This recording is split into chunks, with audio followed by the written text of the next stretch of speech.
Kementerian PPN Bappenas menyiapkan arah pembangunan nasional dalam Rencana Kerja Pemerintah 2027, termasuk skema pembiayaan untuk mendukung target pertumbuhan ekonomi 5,9 hingga 7,5% hingga 2027. Eka Chandra Buana, Deputi Bidang Perencanaan Makro Pembangunan Kementerian PPN Bappenas, menyatakan pertumbuhan ekonomi akan ditopang oleh konsumsi dan investasi yang lebih tinggi.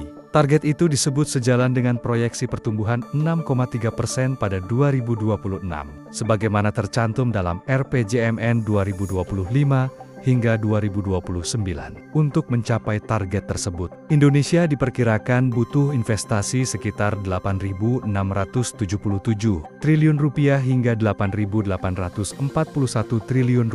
Eka menegaskan, APBN tidak bisa menjadi satu-satunya sumber pembiayaan, namun hanya bersifat sebagai katalis pertumbuhan ekonomi. Oleh sebab itu, pemerintah juga akan mengandalkan investasi dari BUMN hingga sektor swasta. Pemerintah menargetkan kontribusi pendanaan investasi dari sektor swasta sekitar 85 hingga 87% dari total kebutuhan investasi, setara Rp7.597 triliun hingga Rp7.612 triliun.